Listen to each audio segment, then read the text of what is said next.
नमस्कार, बहुत बहुत स्वागत है आपका एशियन न्यूज पर। मैं हूं आपके साथ राजश्री थवाइत। आज की हम चर्चा में बात करेंगे निकाय चुनाव की। जी हां, छत्तीसगढ़ में आखिरकार निकाय चुनाव का बिगुल बज गया है। राज्य निर्वाचन आयोग की तरफ से तारीखों का भी ऐलान कर दिया गया है। आपको बता दें कि इस बार जो निगम के जो चुनाव हैं वो एक ही चरण में होंगे और परिणाम आ जाएंगे जल्द ही, यानी कि 15 तारीख को। इसके साथ ही अगर हम बात करें पंचायत चुनाव की, तो पंचायत चुनाव जो है 3 चरणों में होंगे, 17, 20 और 23 को, और उस हिसाब से भी परिणाम सामने आ जाएंगे। तो 11 फरवरी को निकाय का चुनाव होना है, 15 फरवरी को परिणाम सामने आ जाएंगे, जिसके अंतर्गत नगर निगम है, नगर पालिका है, नगर पंचायत है। इस बार नगरीय निकाय के जो चुनाव हैं वो ईवीएम से होंगे। निर्वाचन आयोग ने पंचायत चुनाव की भी घोषणा कर दी है। 3 चरण यानी कि 17, 20 और 23 फरवरी को पंचायत के लिए मतदान होगा। इसके नतीजे 18, 21 और 24 फरवरी को आएंगे। तो दोनों ही पार्टियां इसे किस तरह से देख रही हैं, तैयारी क्या कुछ है निकाय चुनाव को लेकर, इस पर हम चर्चा करेंगे। लेकिन उससे पहले क्या कुछ प्रतिक्रियाएं सामने आई है वो आपको सुनवा देते हैं। तो दोनों चुनाव बहुत अच्छे से जीतेंगे, नगरीय निकाय का चुनाव भी और त्रिस्तरीय पंचायती राज का चुनाव भी, क्योंकि 13 महीने में जो हमारी सरकार ने छत्तीसगढ़ के 3 करोड़ जनता के लिए काम किया है, हर वर्ग के लिए काम किया है, मोदी की गारंटी को पूरा किए हैं। और जिस तरह से हम लोग को रायपुर दक्षिण विधानसभा के उपचुनाव में भी सफलता मिली है, तो मुझे पूरा विश्वास है कि छत्तीसगढ़ की जनता का भरपूर आशीर्वाद हमारी पार्टी को मिलेगा। बिल्कुल, आवश्यकता पड़ी चिट्ठी भी लिखेंगे। 4 चरण में चुनाव है, 4 चरणों में घोषित कर रहे हैं 8 दिन के अंदर में। 24 तारीख को क्यों नहीं? नगरीय निकाय और प्रदेश के पंचायत चुनाव के चारों का परिणाम एक साथ 24 तारीख को होना चाहिए, ताकि चुनाव किसी तरह के भी परिणाम को प्रभावित न कर सके। चलिए इसी पर चर्चा करेंगे। हमारे साथ खास मेहमान जुड़े हुए रविंद्र सिंह जी, जो कि बीजेपी प्रवक्ता हैं, हमारे साथ जुड़ गए हैं। शिल्पा देवांगन जी, कांग्रेस प्रवक्ता, हमारे साथ जुड़ी हुई हैं। लखन चौधरी, राजनीतिक विश्लेषक, हमारे साथ जुड़े हुए हैं। आप तीनों का बहुत बहुत स्वागत है एशियन न्यूज पर। सबसे पहले तो रविंद्र जी, मैं आपके पास ही आना चाहूंगी। अभी आप सुन रहे थे दीपक बैच को, उनका ये कहना है कि बीजेपी पार्टी जो 1 नेशन 1 इलेक्शन की बात करती है, लेकिन पंचायत चुनाव 3 चरणों में करवाना चाह रही है और परिणाम भी 3 चरणों में आएंगे, तो इसे लेकर भी कांग्रेस को आपत्ति है। क्या कुछ कहेंगे इस पर? कांग्रेस को किस चीज पे आपत्ति है? वो तो हर चीज पर आपत्ति करती है। अब वो चुनावी प्रक्रिया पर आपत्ति करने लगे। और मैं तो यहाँ बैठा हूँ डिबेट करने। आज मैं सुनना चाहता हूँ कांग्रेस के प्रवक्ताओं की क्या कहना चाहेंगे, जो प्रश्न उठाते थे कि चुनाव समय पे होगा ही नहीं, इन लोग चुनाव से घबरा रहे हैं, पराजय का डर है इनको, भय है इनको, हम तो करा रहे हैं ना चुनाव पे। तुम्हारी हर बात झूठी निकल जाती है। आप लोग जो जब भी हम कुछ करते हैं, आप प्रश्न चिन्ह उठाते हैं और बार बार आरोप लगाते हैं। सब आरोप निराधार होता है, लेकिन ये अपने आदतों से बाज नहीं आते, अपनी हरकतों से बाज नहीं आते। अभी भी इनको शर्म आनी चाहिए और देख लेना चाहिए, जैसे भारतीय जनता पार्टी की प्रतिबद्धता थी, हम समय पर चुनाव करा रहे हैं। अब वो चुनाव भी करा रहे हैं 3 चरणों में, क्यों करा रहे हैं? अरे इलेक्शन कमीशन हमारे घर का है क्या? स्वतंत्र और संवैधानिक निकाय है। इलेक्शन कमीशन उस प्रोसेस को तय करता है। वो 3 चरण में कराए, 4 चरण में कराए, उसकी अपनी प्रक्रिया। इसमें प्रश्न चिन्ह उठाने का मतलब है आपको डर है। जी ठीक है, शिल्पा जी से जवाब ले लेते हैं इस पर। जी नमस्कार जी। अपनी नाकामी पर पर्देदारी करने की कितनी भी कोशिश करे, परंतु जनता आज स्पष्ट रूप से देख रही है कि 13 महीने की साय सरकार में किस तरीके से जनता की आवाज को दबाने की कोशिश की गई है, जनता को समस्याओं के घेरे में ला दिया है। और इसी बात का इन्हें डर था और ये डर दिख रहा है। और इनके सर्वे, इनके आंतरिक सर्वे, कांग्रेस की बात नहीं कर रही, दूसरों की बात नहीं कर रही, मैं इनके आंतरिक सर्वे की बात करी। इनके आंतरिक सर्वे में भी ये दिखाया जा चुका है, इनको बताया जा चुका है कि इनकी पोजीशन जो है उससे जनता, इनकी जो नीतियां हैं उनसे जनता आक्रोशित है और आंदोलित है। आप देखिए ना किस प्रकार से शिक्षक आंदोलित हैं, किस प्रकार से पहले भी ऐसी घटनाएं हो चुकी हैं जिसमें लोगों को सड़क में आकर के आंदोलन करना पड़ रहा है। तो ये किस प्रकार की सरकार चला है, इससे स्पष्ट नजर आता है कि इनके मन में डर है, इनके मन में भय है। नहीं, लेकिन शिल्पा जी, अभी रविंद्र जी ने कहा कि राज्य निर्वाचन आयोग का ये अपना डिसीजन है, इसमें बीजेपी का क्या हस्तक्षेप? जी, निश्चित रूप से राज्य निर्वाचन आयोग अपनी स्वतंत्र संवैधानिक संस्था है, परंतु इस सरकार के जो दबाव है उसके कारण भी कई बार ऐसी चीजें देखने को मिलती हैं। और निश्चित रूप से कांग्रेस की बात कर लो तो कांग्रेस पर इसमें आपत्ति नहीं, कांग्रेस जो है पूरी तरह से तैयार है। आज से नहीं, कांग्रेस जब से चुनावी दौर चल रहा है, चुनाव जब आने वाले समय जब काल आया था, तब हम चुनाव के लिए तैयार है, क्योंकि ऑटोमेटिक 13 महीनों में इनकी नाकामी जनता के सामने आ गई है। तो कांग्रेस तो तैयार है, बूथ स्तर पर तैयार है, हमारे कार्यकर्ता तैयार है, हमारी सभी तैयारियां हो चुकी हैं, पर्यवेक्षक नियुक्त कर दिए गए हैं, प्रभारी नियुक्त किए जाएंगे। इस प्रकार से चुनाव के लिए हम तैयार हैं। ठीक है शिल्पा जी, इस पर हम बात करेंगे। रविंद्र जी, मैं आपके पास भी आऊंगी, लेकिन उससे पहले इस पर राजनीतिक विश्लेषक क्या कहते हैं वो भी सुन लेते हैं। लखन जी हमारे साथ जुड़े हुए हैं। लखन जी देखिए, ये जो पंचायत चुनाव इस बार हो रहे हैं 3 चरण में हो रहे हैं, लेकिन वो नगर निकाय जो चुनाव है, नगरीय जो चुनाव है, वो एक ही चरण में होगा और परिणाम भी अगले ही दिन जो है वो सामने आ जाएंगे पंचायत चुनाव के। लेकिन नगरीय निकाय चुनाव का जो है वो 11 को मतदान होना और 15 को परिणाम सामने आएंगे। जो शेड्यूल राज्य निर्वाचन आयोग ने जो जारी किया उसे किस तरह से आप देख रहे हैं? कांग्रेस और बीजेपी के आरोपों पर क्या कहेंगे सर?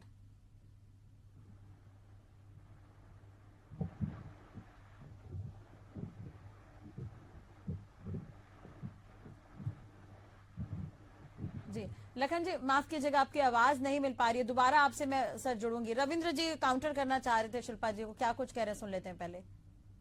जी, कौन सा आंतरिक सर्वे हो गया भारतीय जनता पार्टी का? भारतीय जनता पार्टी के लोगों को पता नहीं है। यहाँ कांग्रेस की प्रवक्ता कह रही है कि आंतरिक सर्वे और इनको डर दिखा रहा है। यही तो आप लोग चुनाव के समय बोलते थे, विधानसभा चुनाव पहले, कि मतलब क्या कहते हैं 10 सीटों पे भाजपा सिमट जाएगी, वापसी होगी कांग्रेस की। वो आप लोग का आंतरिक सर्वे आप लोग जानो, हम लोग को पता नहीं है। और आप कह रही थी कि सरकार दबाव बनाती है निर्वाचन आयोग पे, ये हमारा काम नहीं है। कांग्रेस कभी दबाव बनाती रही होगी, वो आपका अनुभव निकल रहा है। रही बात नाकामी की, किस बात की हमारी नाकामी गिनाओ? पीएससी पे सीबीआई जांच आपने मना किया, हमने किया। देख रहे हो टामन सोनवानी का, भूपेश बघेल जी कहते थे एक सबूत ला के दे दो। ये लड़के रोते बिलखते जाते थे बेचारे, मेहनत करते थे रात दिन। जब दिवाली होता था तो घर में सोते थे, तो भूपेश बघेल को जाके बोलते थे पीएससी में गड़बड़ हुआ है, तो भूपेश बघेल जी कहते थे एक सबूत ला के दे दो। लड़कों से कहते सर सबूत ला के, हमने किया ऐसा। हमारी सरकार आने के बाद हमने पीएससी की जांच कराई है। अब पेपर लीक निकल रहा है, ये हमारी नाकामी थी कि आपकी नाकामी थी? महतारी वंदन हम 11 किस्त दे दिए, ये हमारी नाकामी की सफलता है? अरे कांग्रेस के लोगों, कम से कम पॉजिटिव चीज को तय कर लो। महिला सशक्तिकरण में 1000 दे रहे हैं, उसकी तारीफ तो कर लो। आपने तो 2500 रुपए बेरोजगारी भत्ता नहीं दिया, और यहाँ पर बैठ के भाषणबाजी कर रही है आप लोग। हमने तो दिया है ना। और ये भी सुन लीजिए, बहुत आरोप लगा रहे थे अंतर की राशि नहीं देंगे, डेट घोषित कर दिए, फरवरी में अंतर की राशि नहीं देंगे।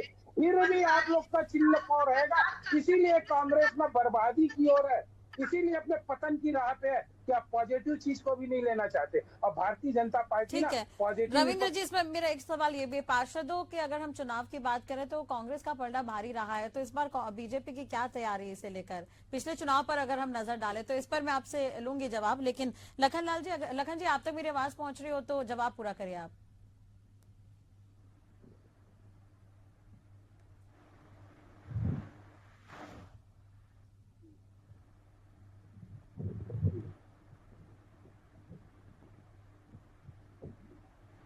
चलिए, शायद दिक्कत है, दोबारा बातचीत करेंगे।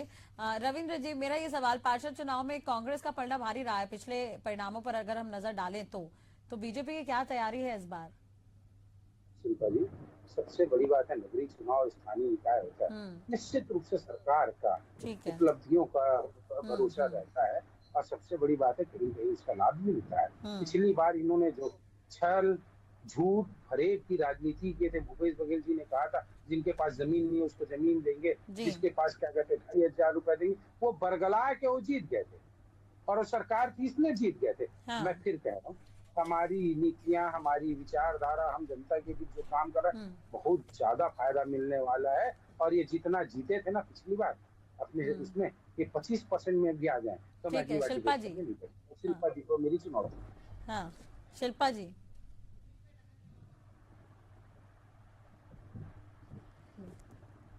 शिल्पा जी को ऑडियो दे दीजिए कि किस प्रकार से किसान वर्ग पर डबल इंजन की सरकार थी। आपने जो वादा किया सब झूठे साबित हुए।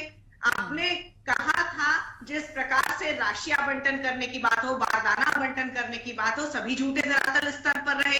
गोठानों को बंद करके जिस प्रकार से स्वावलंबी माताओं बहनों को आपने बेदखल किया, वो देखने लायक बात है। आपकी सरकार की जो असंवेदनशीलता है, आज ही मैं देख रही हूँ कि किस प्रकार से प्रशासन आपकी सरकार में महिलाओं के ऊपर अनाचार कर रहा है, प्रशासन कर रहा है, कड़ाई हो सकती। ये किस प्रकार का नहीं, लेकिन शिल्पा जी आज तो मुख्यमंत्री ने भी इस पर अपनी बात रखी है। जो मुद्दा आप उठा रहे उस पर तो सीएम ने भी कह दिया, आज तो बात सुनी गई है उनकी। ठीक है, रविंद्र जी जवाब देना चाह रहे हैं इस पर। शिल्पा जी जब बोलती हैं तो लगता है बोलने के लिए, तर्क करने के लिए नहीं आई। महिला की बात करी थी, मैं बता देता हूँ। भूपेश बघेल जी के कार्यकाल में रेडी टू ईट महिला स्व सहायता समूह से छीन के हरियाणा के शराब ठेकेदार को आपने दिया था ना। और अब हमने कल कैबिनेट से पास किया कि वही महिला स्व सहायता समूह को रेडी टू ईट देंगे। हम आपके बिगड़े कामों को सुधार रहे हैं, हम महिला सशक्तिकरण और महिलाओं को सम्मान दे रहे हैं, तब भी आप देखना नहीं चाहती हूँ। अरे भाई, आपने रेडी टू ईट के शराब ठेकेदार को दिया था कि नहीं दिया था, आप मुझे बताइए। चलिए, ठीक है शिल्पा जी। रविंद्र जी मैं आऊंगी आपके पास। कैंडिडेट्स को लेकर भी हम बात करेंगे, किस तरह से प्रत्याशी रहेंगे आप लोग जो चुनावी मैदान में उतरेंगे, इस पर भी हम बात करेंगे। लखन जी से जवाब ले लेते हैं मैं। लखन जी आ रही है आवाज? जी बिल्कुल आ रही है सर। जी। हाँ, देखिए, चुनाव की घोषणा हो चुके हैं तो एक अच्छा कदम है, और दोनों चुनाव एक साथ कराए जा रहे हैं, ये भी एक अच्छा कदम है। लेकिन कांग्रेस जो सवाल उठा रही है, देखिए वो तकनीकी चीज है, वो सियासी जो है उसमें दांव पेच रहता है कि भाई आखिर विपक्ष में है तो उसको आवाज उठाने का हक भी है। लेकिन ये अच्छा होता कि यदि चुनाव परिणाम की जो गिनती है वो यदि एक साथ कर लिया जाता, या जो है निर्वाचन आयोग इस पर विचार करता, तो हो सकता है कि ये और अच्छा होता, और एक मौका जो बोलने का या विरोध करने का जो मिल रहा है कांग्रेस को, वो मौका भी नहीं मिलता।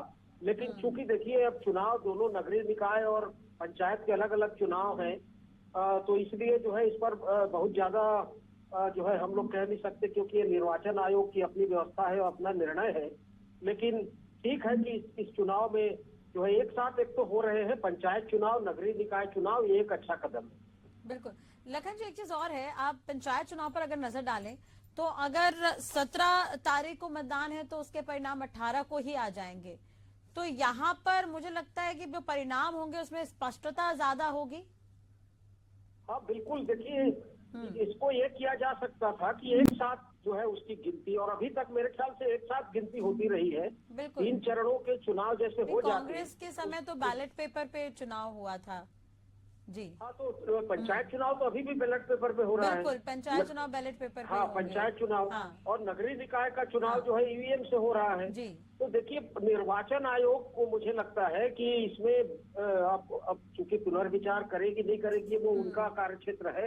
लेकिन यदि पंचायत चुनाव के भी गिनती एक साथ बाद में किए जाते तो हो सकता है कि कांग्रेस को जो है मौका भी नहीं मिलता। बिल्कुल। तो आपको मुद्दे क्या कुछ नजर आ रहे हैं इस बार के चुनाव में? देखिए, मुद्दे तो कोई खास है नहीं कि भाजपा के पास तो बहुत सारे मुद्दे हैं। भ्रष्टाचार का मुद्दा है, जो है लगातार जो है वो जेल में डाले जा रहे हैं पिछले कार्यकाल को लेकर। कांग्रेस यहाँ पर बैकफुट में दिख रही है, क्योंकि बहुत सारे मुद्दों को लेकर भाजपा लगातार कांग्रेस को घेरती जा रही है। और जिस तरह से कवासी लखवा के बाद भी अब जो है अभी और कई तैयारियां हो रही है, तो कोई बड़ा मुद्दा जो है इस चुनाव में रहेगा ऐसा नहीं है। आजकल देखिए चुनाव में वही पुराने चीजें रिपीट होती हैं, तो मुझे लगता नहीं कि विकास का मुद्दा, विकास का एजेंडा एक समय में हुआ करता था। अब कोई भी चुनाव में अब विकास जो है मुद्दा नहीं रह गया है।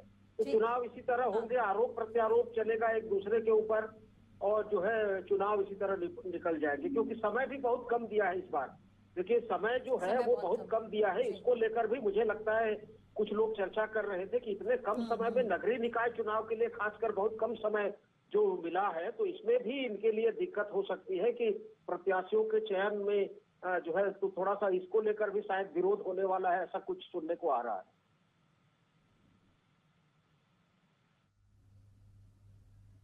जी बिल्कुल। शिल्पा जी, कैंडिडेट किस तरह से होंगे, उम्मीदवार किस तरह से होंगे इस बार?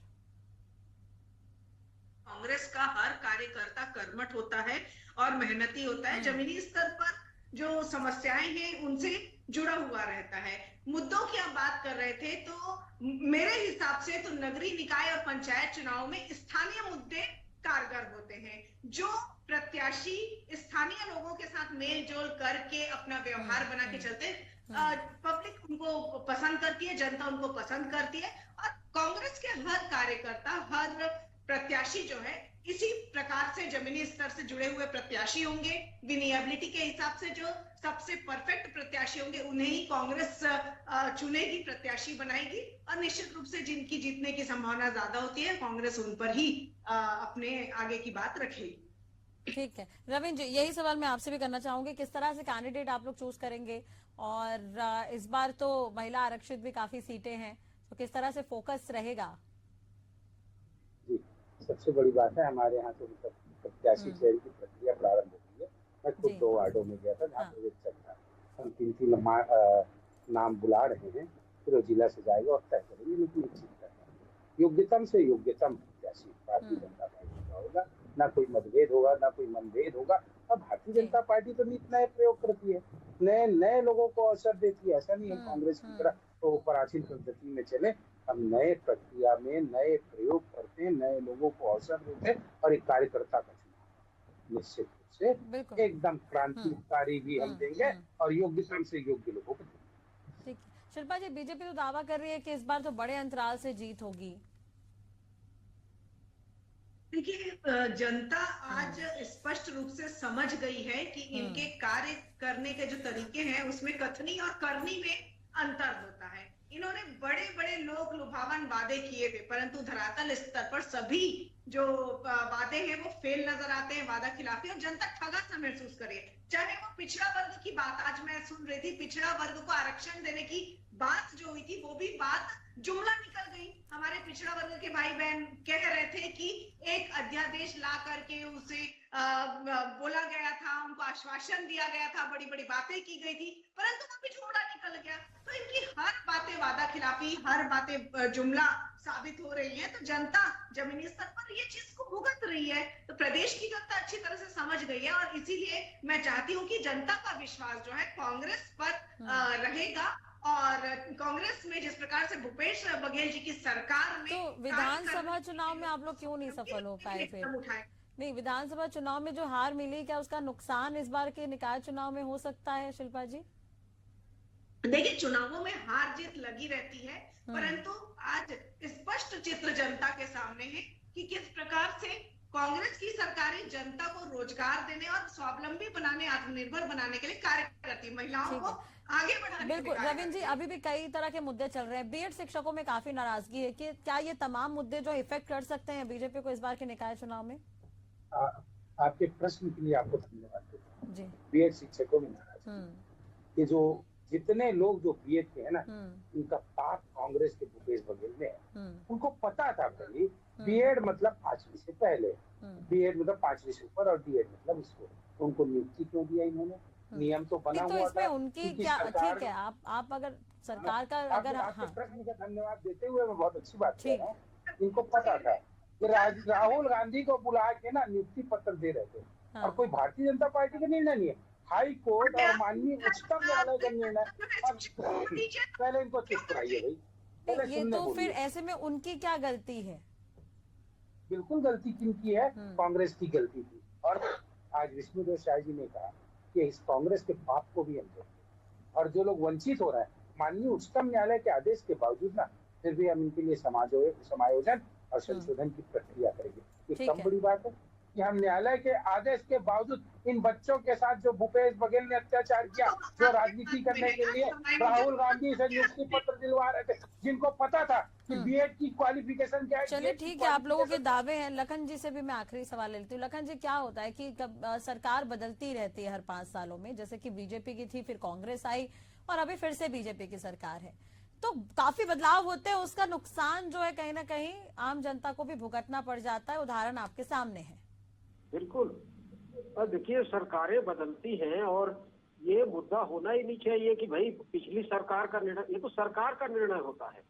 और सरकार कौन चला रहे हैं? ब्यूरोक्रेट चला रहे हैं, तो सारी गलतियां ब्यूरोक्रेट्स की हैं, लेकिन भुगतता कौन है? आम आदमी भुगतता है। तो इस चीज को मुझे लगता है कि बहुत ज्यादा तूल न देकर, देखिए भाजपा लगातार 5 साल कांग्रेस कर रही है। इस मुद्दों को छोड़कर अपने विकास के काम के मुद्दों को भी गिनाकर भाजपा चुनाव जीत सकती है। भाजपा ने बहुत सारे काम जो 1 साल में किए हैं, हाँ। उनको लेकर चुनाव में जाना चाहिए। और इस चुनाव में एक सबसे बड़ा मुद्दा जो वो होने जी। वाला है, शायद कांग्रेस भी इस मुद्दे को उठाएगी, जो आरक्षण का मुद्दा, जो ओबीसी आरक्षण का मुद्दा जो है 16 जिला पंचायतों में शून्य हो गया है, इसको लेकर कांग्रेस बड़ा मुद्दा बनाने वाली है। अब ये देखिए कि ये कितना प्रभावी होगा, ये देखने वाली बात होगी, क्योंकि ओबीसी जो पॉपुलेशन है, जो जनसंख्या बहुत बड़ी आबादी है छत्तीसगढ़ में, लगभग 50% जो आबादी है राज्य की, वो जो है अन्य पिछड़ा वर्ग से आती है। तो उस पर इसका कितना असर होगा, ये देखने को रविंद्र जी देखना एकदम होगा। छोटा सा जवाब सर, रविंद्र जी एकदम छोटा सा जवाब, समय थोड़ा सा कम है।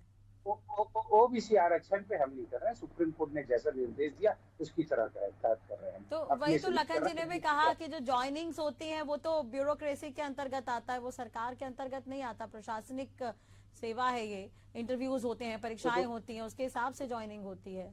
ब्यूरोक्रेट्स को सजा देना चाहिए, जो गलत कर रहे हैं। तो भारतीय जनता पार्टी की सरकार सीबीआई की जांच कराकर एससी के लोगों को सजा दे रही है। ये कदम उठाने की क्षमता थी क्या कांग्रेस में, हिम्मत थी क्या?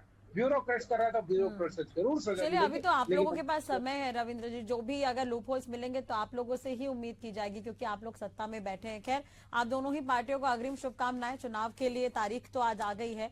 बहुत बहुत शुक्रिया जुड़ने के लिए, बातचीत करने के लिए। तो निकाय चुनाव का बिगुल बज गया है, तारीख तय हो गई है। दोनों ही पार्टियों के दावे हैं कि जीत के दावे कर रहे हैं बीजेपी और कांग्रेस की तरफ से। अब देखने वाली बात होगी कि कौन बाजी मारेगा। फिलहाल आज के लिए बस इतना ही। खबरों के लिए आप देखते रहिए एशियन न्यूज।